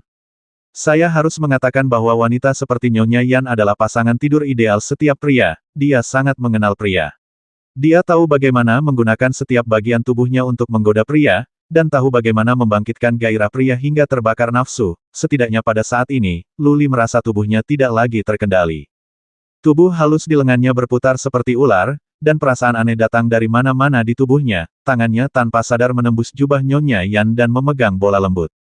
Jubahnya sendiri terlepas tanpa disadari, dan lidah Nyonya Yan mulai menyerang kota dan menyerang tubuhnya. Meskipun dia telah merasakan kesenangan 2 kali, Lu Li masih kosong dalam aspek ini, dan pikirannya terasa seperti akan meledak. Perasaan yang belum pernah dialami sebelumnya ini bisa membuat orang merasa bahagia dan bersemangat dari badan ke pikiran. Ketika suatu tempat dipegang oleh tangan batu giok dan terkena udara, Lu Li akhirnya sadar. Dia tiba-tiba membuka matanya, hanya untuk melihat Nyonya Yan berlutut di depannya, menjulurkan lidahnya, menatapnya dengan senyuman yang lebih menawan daripada seekor rubah betina. Api di tubuhnya benar-benar menyala, dan dia akan segera melakukannya. "Bakar dirimu hidup-hidup." "Tidak." Lu Li tiba-tiba berdiri, meluruskan jubahnya yang setengah terbuka kancingnya secepat mungkin, dan memarahi dengan wajah dingin, "Bai Yan, Qiu Sui dan aku memiliki pertunangan pribadi seumur hidup, kita tidak bisa melakukan hal semacam ini adalah kelakuan binatang, hehe." Gaun Nyonya Yan berantakan dan setengah terbuka, memperlihatkan seluruh tubuh bunga putih dan sepasang kaki panjang seputih salju. Dia tersenyum tipis dan berkata, "Keluarga besar di Beimo dan Zhongzhou semuanya dalam kekacauan, jangan katakan aku hanya milik Qiu Sui. Kakak ipar, itu sangat umum bahkan untuk hubungan ibu anak yang sebenarnya. Tuan Muda, saya akan merahasiakan masalah ini dan tidak akan membiarkan siapapun mengetahuinya." Bai Yan tidak punya yang lain ide. Dia hanya ingin melayani Tuan Muda dan membantunya menghilangkan stresnya. Omong kosong. Lu Li masih memiliki wajah datar dan memarahi dengan dingin, "Jika kamu berani melakukan ini lain kali, kamu, Tuan Kekaisaran, tidak perlu melakukan apapun. Aku tidak bisa melakukan apapun untuk mengasihani Qiu Sui. Saya akan menyerahkan masalah ini kepada Anda. Saya akan kembali ke hutan belantara. Meskipun tidak ada konsekuensi jika jatuh cinta pada Nyonya Yan, tidak perlu menanggung apapun, dan Nyonya Yan pasti tidak akan mengungkapkannya kepada siapapun." Tapi Lu Li masih merasa kasihan pada Bai Qiu Sui dan merasa bersalah. Terlebih lagi, dia telah sangat dipengaruhi oleh Lu Ling sejak dia masih kecil, dan dia tidak dapat menerima hubungan S** kual seperti ini. Melihat Lu Li melarikan diri, dia tidak mengucapkan selamat tinggal pada Lu Feixue dan langsung pergi ke susunan teleportasi. Nyonya Yan tidak memiliki banyak rasa kemenangan di wajahnya, melainkan sedikit rasa kehilangan. Bai Xias Huang kembali sekali dan menolak mengatakan apapun, tetapi Nyonya Yan melontarkan beberapa sindiran dan menanyakan beberapa pertanyaan. Sesuatu terjadi pada Bai Qiuxue. Meskipun dia selamat, sama sekali tidak ada harapan untuk menjadi pasangan dengan Lu Li saat ini. Bai Xias Huang masih utuh dan belum melihat kemajuan apapun dalam hubungannya dengan Lu Li. Oleh karena itu, Nyonya Yan harus bekerja keras untuk bisa lebih dekat dengan Lu Li. Dia tahu betul bahwa satu-satunya cara untuk memikat hati seorang pria sepenuhnya adalah cinta antara seorang pria dan seorang wanita. Nyonya Yan tidak tahu banyak tentang urusan Huang Ji, tapi dia samar-samar menebak beberapa hal. Dia tahu bahwa pasukan Lu Li sangat kuat saat ini, dan keluarga Bai tidak lagi berpengaruh banyak di bawah pasukan Lu Li. Sebagai kepala keluarga Bai saat ini, Nyonya Yan tentu saja harus mempertimbangkan bagaimana mengikatnya dengan Lu Li demi kepentingan keluarga. Bai Qiuxue dan Bai Xias Huang belum membuat kemajuan apapun, jadi dia hanya bisa berpikir dengan hati-hati. Disayangkan, itu hampir terjadi sekarang. Nyonya Yan sangat percaya diri. Selama dia memiliki hubungan dengan Lu Li tidak akan pernah bisa meninggalkannya. Dia dijuluki janda beracun, tidak hanya hatinya yang beracun, tetapi tubuhnya bahkan lebih beracun lagi, sekali dia mendapatkannya, dia tidak bisa membuangnya. Lu Li terus berteleportasi ke hutan belantara dan kembali ke Gunung Salju Tianlong. Dia mendengarkan nasihat Meng Sen, dan sambil mengembangkan kekuatannya yang dalam dan mencapai alam, dia terus memahami teknik rahasia yang menghancurkan jiwa. Alam sebenarnya sangat menantang. Untuk meningkatkan alam, Anda perlu meningkatkan 3 aspek sekaligus. Yang pertama adalah kekuatan yang dalam, yang kedua adalah jiwa, dan yang ketiga adalah tubuh. Hanya ketika fondasinya kokoh barulah kita bisa mencapai level berikutnya. Tentunya Anda juga membutuhkan materi spiritual untuk memadatkan roda kehidupan. Semakin jauh Anda melangkah, semakin sulit memadatkan roda kehidupan, sehingga semakin maju materi spiritual yang Anda butuhkan. Jangan khawatir tentang materi spiritual, ada terlalu banyak materi spiritual untuk alam abadi. Tidak perlu khawatir tentang jiwa, kekuatan jiwanya sekarang sebanding dengan raja dan markis, dan tubuhnya cukup kuat, dia hanya perlu mengumpulkan energi yang dalam. Budidaya Xuan Li bahkan lebih sederhana, menyempurnakan Linglong dan menjalankan latihan dapat terus-menerus menyerap Xuan Qi langit dan bumi. Selain itu, energi mendalam langit dan bumi di hutan belantara jauh lebih kaya daripada di gurun utara, dan kecepatan budidayanya lebih cepat. Saat Lu Li melatih kekuatannya yang dalam secara mekanis, dia memikirkan kata-kata Meng Sen di dalam hatinya. Walaupun saya sudah menguasai cara mentransmisikan tenaga melalui gelombang kejut, namun kekuatannya masih kecil. Jika saya bisa membuat gelombang kejut listrik mencapai beberapa level atau puluhan level seperti yang dikatakan Meng Sen, pasti akan sangat menakutkan. Gelombang kejut, sepertinya ini memiliki efek yang sama dengan teknik misterius Thunderbolt. Lu Li telah mempelajari keterampilan mistik lari kilat sebelumnya, tetapi keterampilan itu tidak terlalu maju, dan pada dasarnya tidak berguna baginya sekarang. Teknik misterius Ben Lei adalah memadatkan energi misterius tersebut, kemudian menggunakannya secara tiba-tiba saat melepaskan kekuatannya, membentuk semburan kekuatan yang meledak terus-menerus, membuat musuh tidak mampu mempertahankan diri, sehingga membasmi musuh. Memang ada hubungannya. Mungkin kita bisa belajar dari teknik misterius guntur dan menciptakan beberapa gelombang kejut. Hati Lu Li tergerak. Gelombang kejut kekuatan adalah peningkatan kekuatan, tetapi berbeda dari teknik misterius Thunderbolt. Keterampilan misterius adalah tentang memadatkan energi mistik. Teknik rahasia penghancur jiwa ini pasti tidak bisa menggunakan energi mistik, namun idenya bisa dijadikan referensi. Yah, alangkah luar biasa jika kita bisa memadatkan lusinan gelombang kejut. Lu Li menjadi bersemangat saat memikirkannya. Satu gelombang kejut dapat melukai Meng Sen. Jika puluhan atau ratusan gelombang kejut terkondensasi, serangan diam-diam dapat dengan mudah menghancurkan kumpulan jiwa kaisar manusia. Setelah kumpulan jiwa rusak, bahkan jika kaisar manusia ini memiliki kekuatan magis yang mengejutkan, dia akan mati. Bahkan jika kolam jiwa abadi bumi hancur, ia tidak akan bertahan. Lagi pula, jiwa adalah fondasi seorang pejuang. Baiklah, kita bisa mulai mempelajari getaran jiwa. Broken Soul adalah serangan ganda antara kekuatan dan jiwa pada saat yang sama. Serangan kekuatan telah diperkenalkan, dan serangan jiwa perlu disimpulkan lebih lanjut. Banyak orang kuat yang memiliki harta pertahanan jiwa. Jika serangan jiwa dapat mengabaikan harta pertahanan di luar dan langsung mengejutkan musuh di dalam, maka akan menimbulkan trauma yang besar pada jiwa musuh. Seorang pejuang dengan jiwa yang lemah dapat memusnahkan jiwanya dengan satu gerakan. 5 seni leluhur jiwa. Siapakah leluhur jiwa ini? Ye Yuan adalah ras kuno, dan seharusnya ada catatan orang-orang kuat kuno di klan. Ye Yuan belum pernah mendengar tentang leluhur jiwa ini, yang membuat Lu Li sedikit aneh. Tetapi untuk disebut sebagai leluhur jiwa dan mampu menciptakan teknik rahasia yang begitu kuat, dia pastilah orang yang terkenal dan berkuasa saat itu. Pencerahan. Lu Li menyingkirkan pikirannya yang mengganggu dan mulai fokus pada deduksi dan pemahaman jiwa yang patah. Abaikan saja jika menyangkut budidaya Xuan Li, teknik ini bekerja dengan sendirinya dan tubuh menyerap Xuan Li seperti mesin. Tetua ketiga suku Qingluan kali ini akan pergi ke Yunsu.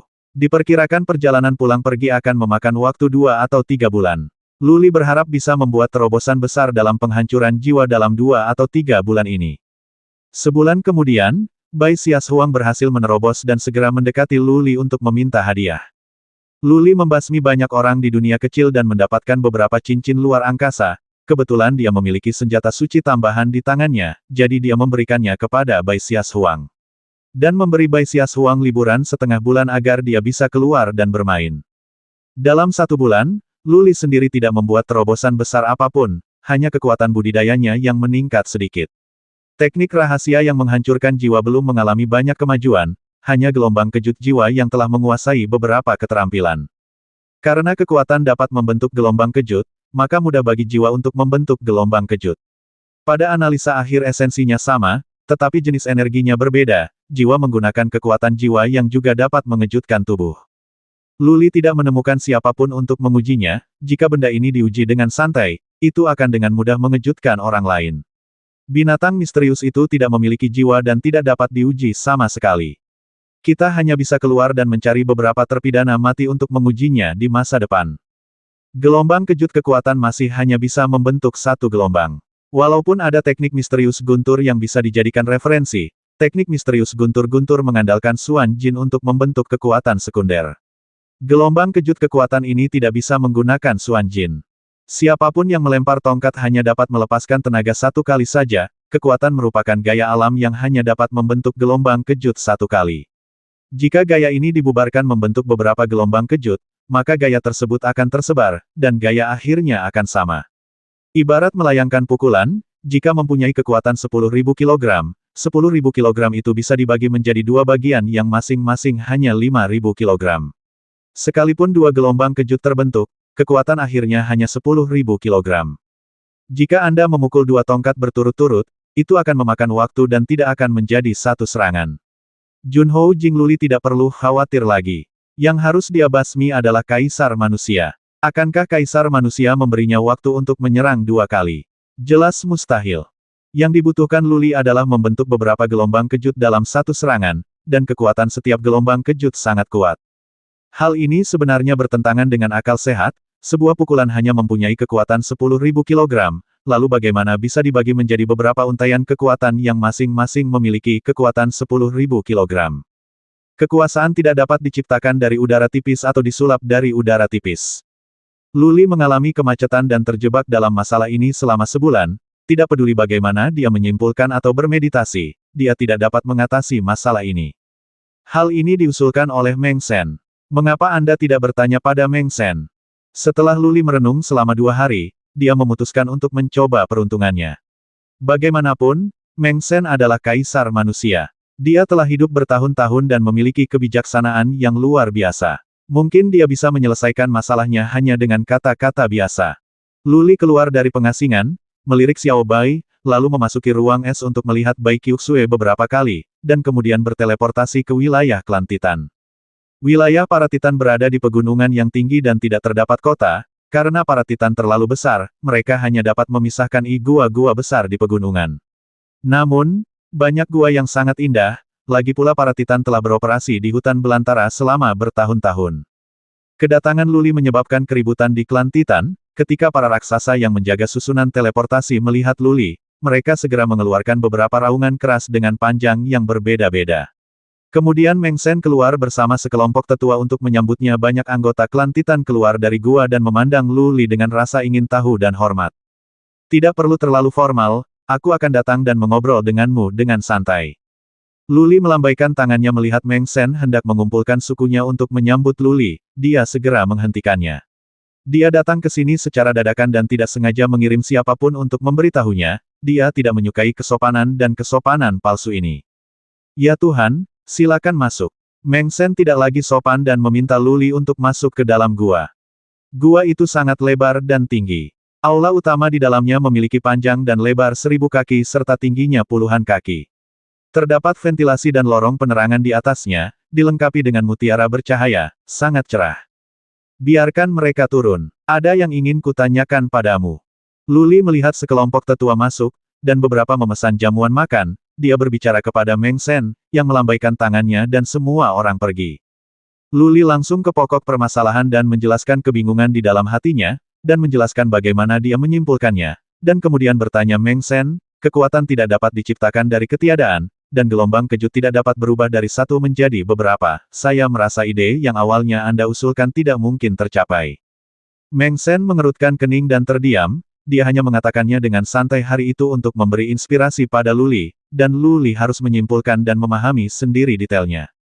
Bagaimanapun, hanya apa yang Anda pahami adalah milik Anda sendiri. Apa yang dikatakan Luli saat ini sepertinya membuatnya bingung. Dia merenung selama setengah jam sebelum berkata bukan tidak mungkin membuat sesuatu dari ketiadaan. Misalnya, ini sangat sederhana. Saya hanya memiliki kekuatan 10.000 kilogram untuk meninju, tapi saya bisa menarik kekuatan langit dan bumi dengan pukulan ini, membuat kekuatan pukulan ini mencapai 1 juta kilogram. Ada cara lain. Saya juga memukul dengan kekuatan hanya 10.000 kilogram, tapi saya mempraktikkan rahasia emas, sehingga kekuatan dan temperamen 10.000 kilogram ini berubah. Kekuatan 10.000 kilogram menjadi 1 juta kilogram. Luli berpikir serius, dan menyadari bahwa dua metode yang disebutkan oleh Meng Sen sebenarnya tentang mengubah konsep. Kekuatan 10.000 kilogram tetaplah 10.000 kilogram, yang satu mempengaruhi kekuatan langit dan bumi dan memandu kekuatan lainnya. Salah satunya adalah mengubah 10.000 kilogram tenaga menjadi jutaan emas, yang tidak ada hubungannya dengan membuat sesuatu dari ketiadaan. Tetapi, kata-kata Meng Sen memberi inspirasi pada Luli, dan dia mengerutkan kening. Menurut ide Meng Sen, dia ingin membentuk banyak gelombang kejut, dan teknik rahasia ini juga perlu diintegrasikan dengan rahasianya. Apa rahasianya? Itulah prinsip tertinggi langit dan bumi. Banyak pejuang tidak dapat memahami bahkan satu rahasia pun seumur hidup mereka. Luli kini telah memahami dua rahasia. Meskipun seseorang mengambil jalan pintas dan mencurinya dari ingatan iblis, itu masih merupakan rahasia nyata. Misteri tidak dapat dipahami sesuka hati, tetapi Meng Sen sekarang mengharuskannya untuk memahami semacam misteri dan mengintegrasikannya ke dalam teknik rahasia. Ini terlalu sulit. Melihat Luli seperti ini, Meng Sen menyeringai, Luli bisa mengejutkannya setiap saat, jadi dia ingin memberi tekanan pada Luli dan melihat apakah Luli bisa mengejutkannya lagi kali ini. Memimpin semua suku kembali ke Zhongzhou bukanlah masalah kata-kata. Fondasi dari hutan belantara dan gurun utara terlalu lemah. Menurut akal sehat, tidak mungkin melawan Zhongzhou. Bahkan, salah satu dari 12 keluarga kerajaan dapat melintasi gurun utara dan gurun. Oleh karena itu, hanya ada satu cara untuk mencapai tujuan ini, yaitu dengan memiliki orang yang sangat kuat, seorang jenius, orang yang sangat kuat yang dapat menyapu seluruh negeri Tiongkok. Luli memiliki kemungkinan ini, tetapi kekuatan tempurnya saat ini masih jauh dari cukup. Jadi Meng Sen sengaja memberikan tekanan pada Luli dengan harapan dia bisa mengeluarkan potensinya dan menciptakan keajaiban. Meng Sen merenung sejenak dan berkata yang mulia, jika Anda lelah berlatih, Anda dapat berjalan-jalan di hutan belantara daripada berlatih dalam pengasingan. Rahasianya adalah hukum langit dan bumi, prinsip tertinggi langit dan bumi. Jika Anda ingin memahami rahasianya, maka Anda perlu lebih banyak berhubungan dan memahami dengan dunia ini. Mungkin suatu saat hati Anda akan tersentuh oleh dunia, dan Anda akan mendapatkan pencerahan yang cepat. Lebih baik melakukan perjalanan ribuan mil daripada membaca ribuan buku. Inilah kebenarannya.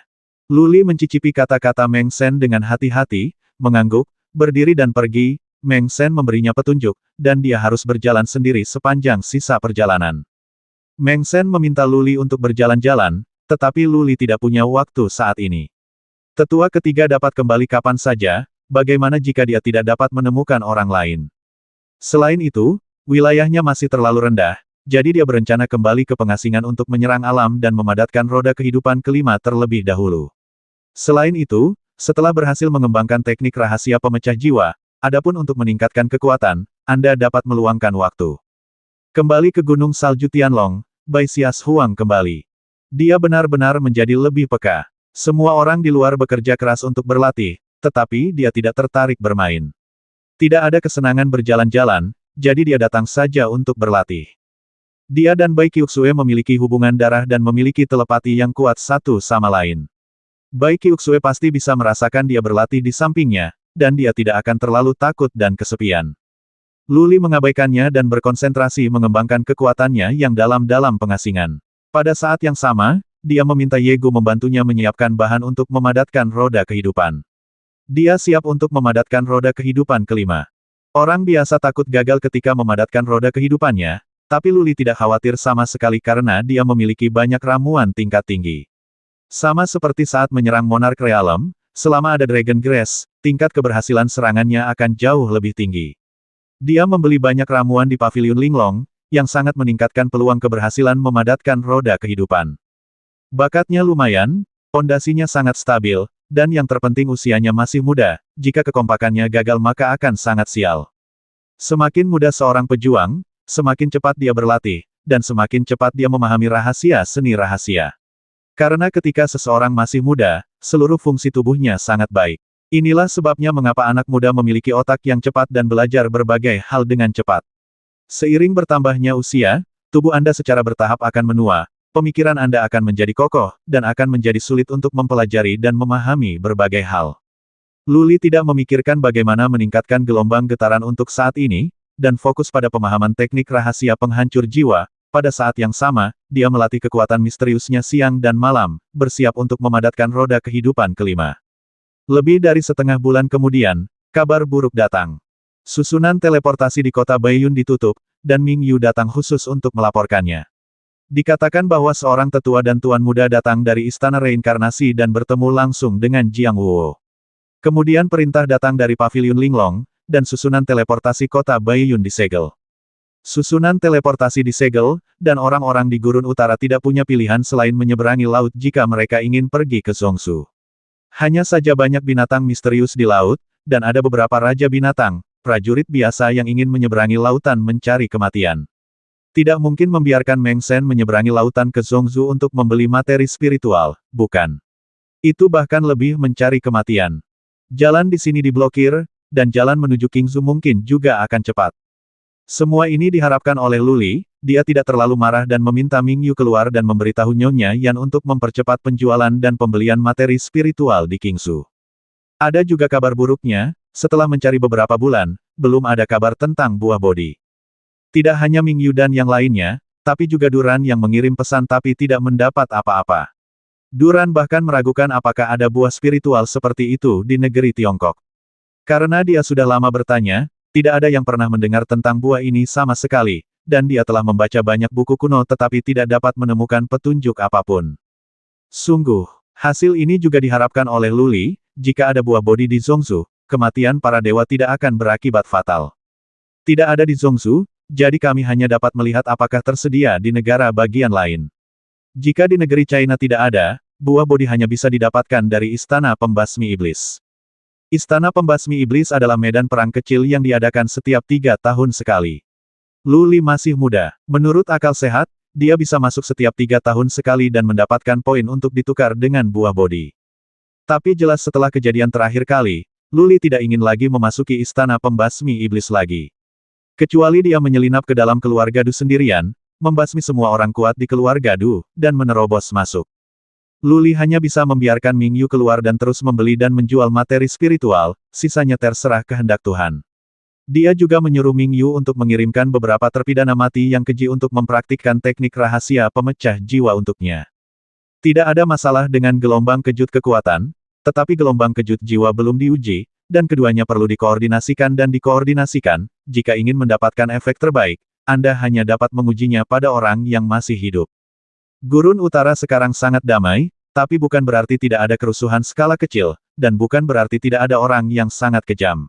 Misalnya, orang yang memusnahkan seluruh klan dan membantai warga sipil karena masalah sepele akan segera ditangkap dan dijatuhi hukuman mati setelah ditemukan, yang sangat cocok untuk latihan. Saya terus berlatih selama sebulan, dan sudah hampir 3 bulan sejak tetua ketiga pergi, tetua ketiga belum kembali.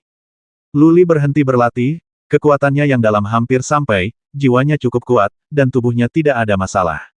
Dia dapat memadatkan roda kehidupan kelima kapan saja. Materi spiritual yang Yegu telah bawa sejak lama, tapi Luli tidak bisa tenang. Tetua ketiga seharusnya sudah kembali sejak lama. Mengapa kamu belum melihat siapapun? Mungkinkah sesuatu telah terjadi? Kebetulan sekelompok terpidana mati telah didatangkan dalam 2 hari terakhir, berjumlah lebih dari selusin. Luli meninggalkan Bea Cukai begitu saja dan membiarkan Yegu membawa selusin terpidana mati ke Gunung Tandus. Lebih dari selusin terpidana mati semuanya mengenakan seragam penjara dan rantai sihir penjara melilit tubuh mereka, dengan tingkat kekuatan yang berbeda-beda. Yang terkuat telah mencapai puncak alam keabadian, dan yang terlemah telah mencapai tahap awal alam roda takdir. Ada yang tua dan ada yang muda, ada yang berumur ratusan tahun, dan semuanya tampak tua. Apakah orang-orang ini baik-baik saja? Luli melihat sekeliling, lalu menoleh ke Yegu dan bertanya. Para tahanan terpidana mati semuanya dijemput oleh Yegu, dan dia memahami situasinya. Tidak masalah. Yegu mengangguk, menunjuk pria berusia ratusan tahun itu dan berkata ini adalah sisa dari keluarga Du. Dia ingin membasmi Nyonya Fei Xue. Dia menyamar dan menyelinap ke istana. Setelah ditemukan, dia membantai lebih dari selusin pelayan. Pada akhirnya, dia ditangkap oleh Ming Yu sendiri. Kemudian Yeku menunjuk ke seorang pria parubaya yang feminin dan berkata pria ini mesum, yang berspesialisasi dalam memilih gadis berusia 12 atau 13 tahun. Sebelum dia ditangkap, dia telah menyakiti lebih dari 30 gadis.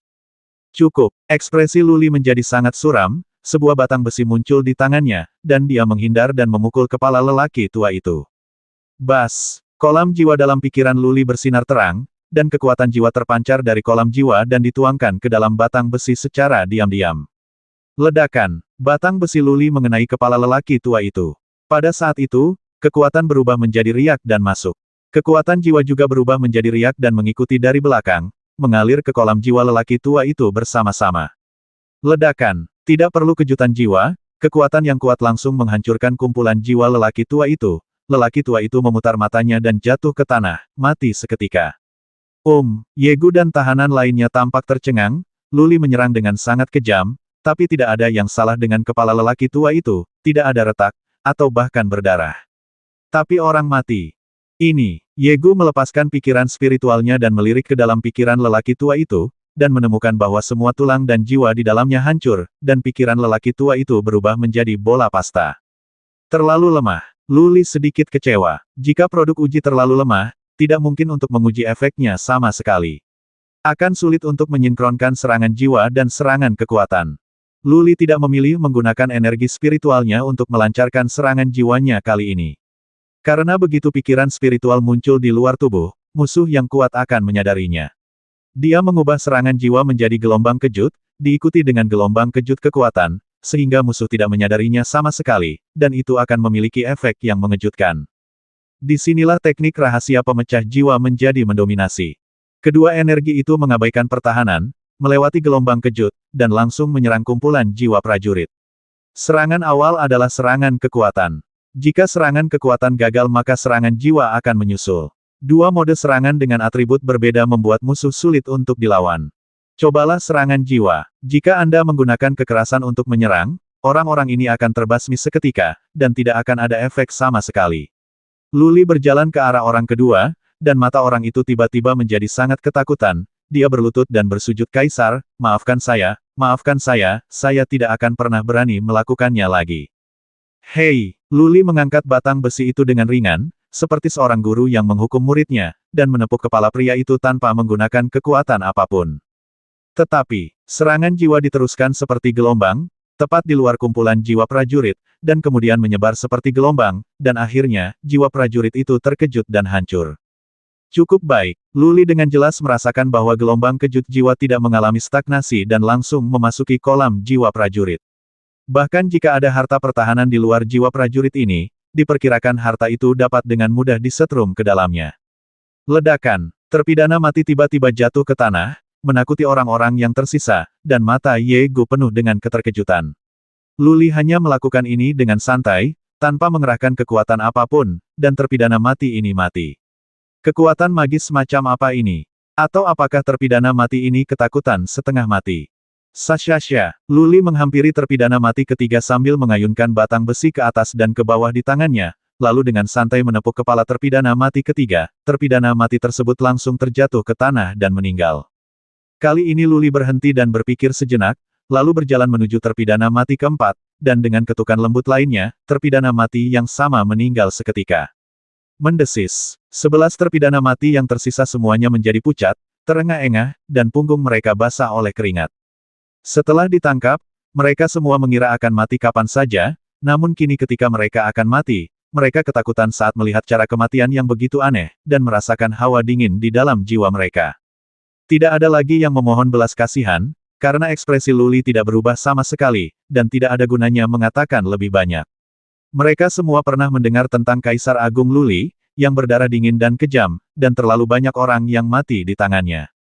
Dong, setelah ketukan lembut lagi, orang lain meninggal, Luli memikirkannya dan menyingkirkan batang besi, mengambil bambu dari tanah dan berjalan menuju orang berikutnya. Ledakan, seperti anak kecil yang sedang bermain, Luli menyentuh dahi terpidana mati dengan tongkat bambu, dan pria itu langsung jatuh ke tanah, tak bernyawa. Tidak apa-apa, mata orang-orang yang tersisa terbuka lebar, seolah-olah mereka melihat hantu di siang hari. Yegu menggunakan kekuatan spiritualnya untuk mendeteksinya dan menyadari bahwa Luli sebenarnya menyerang dengan jiwanya. Beberapa orang yang tersisa belum mencapai alam abadi dalam kekuatan dan tidak dapat memancarkan pikiran ilahi, sehingga mereka terlihat sangat menakutkan. Ledakan, ketika Luli berjalan menuju orang di bawah, orang itu jatuh ke tanah dengan tatapan tiba-tiba dan pingsan karena terkejut. Mendengus, Luli mengetukkan bambu di tangannya lagi, dan jiwa terpidana mati yang tidak sadarkan diri dimusnahkan olehnya. Dia berhenti lagi kali ini dan bergumam, saya membuat kesalahan. Saya seharusnya bisa membuat kekuatan yang dilepaskan lebih kecil dan serangan jiwa lebih lemah. Dengan cara ini, itu tidak akan membasminya sekaligus, dan kedua serangan itu bisa baik-baik saja terkoordinasi. Luli terbangun dengan kaget.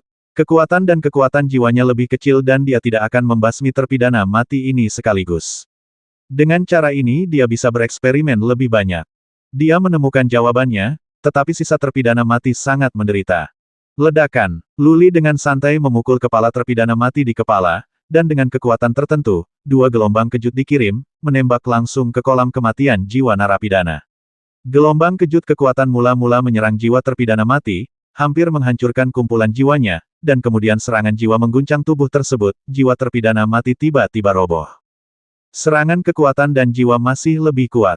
Luli berjalan menuju terpidana mati berikutnya, kali ini dia mengendalikan kekuatan dan kekuatan jiwanya. Terpidana mati tidak mati, tapi dia berteriak seperti babi yang disembelih. Rasa sakit jiwanya disakiti tak terlukiskan dan tak tertahankan. Ah! Terpidana mati berguling-guling di tanah tanpa henti, melolong kesakitan, wajahnya menjadi sangat ganas, dan matanya hampir keluar, dia terlihat sangat menakutkan. Kaisar Agung, beri kami kesenangan. Luli, jika kamu laki-laki, jangan siksa kami, basmi saja kami. Luli, kamu adalah binatang buas, binatang buas. Dasar orang menyebalkan kecil, jika kamu berani membasmi kakekmu, aku. Para terpidana mati yang tersisa benar-benar ketakutan dan terus memohon belas kasihan, beberapa dari mereka menghina Luli, mencoba memprovokasi dia dan membiarkan Luli membasminya secara langsung. Luli sama sekali tidak mendengarkan kata-kata siapapun, pikirannya kosong, diam pada koordinasi serangan kekuatan dan serangan jiwa. Jika kedua serangan ini bekerja sama dengan baik, keduanya akan sangat menakutkan, dan kecil kemungkinannya untuk membasmi Kaisar Pembasmi dalam serangan diam-diam.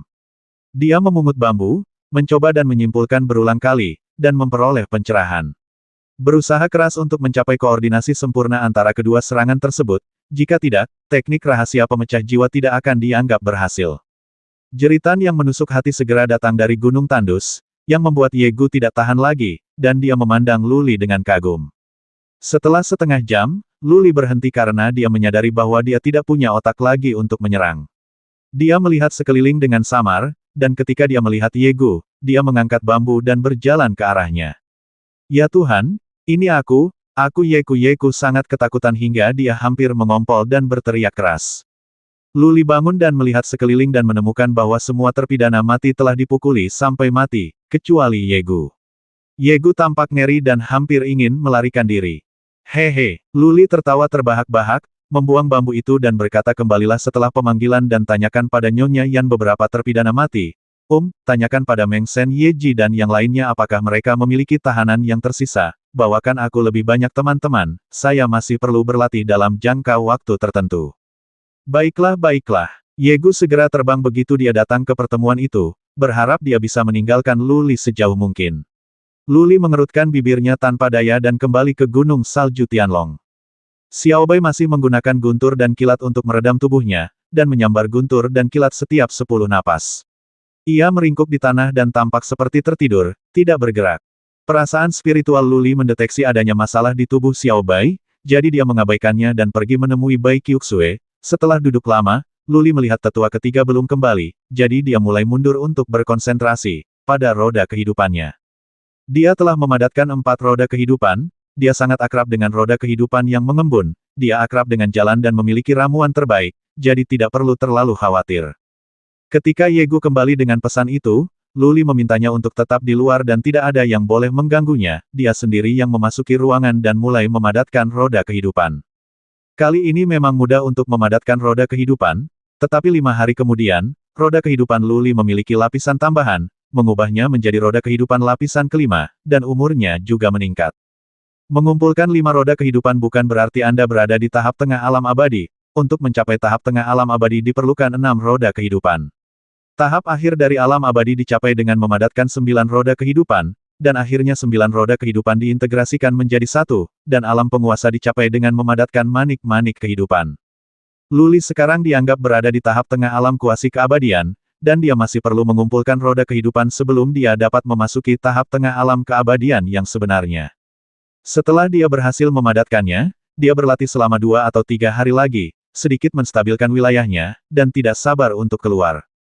Penatua ketiga. Ketika dia membuka pintu dan melihat sosok yang dikenalnya di luar, dia tiba-tiba menjadi bersemangat. Tetua ketiga akhirnya kembali dari Yunsu. Bagaimana kabarmu? Lu Li segera menarik tetua ketiga ke dalam kastil dan bertanya padanya. Ekspresi kegembiraan muncul di wajah tetua ketiga. Dia mengangguk dengan berat dan berkata, saya 70% yakin bahwa saya mungkin telah menemukan Nona Ling kali ini. 560.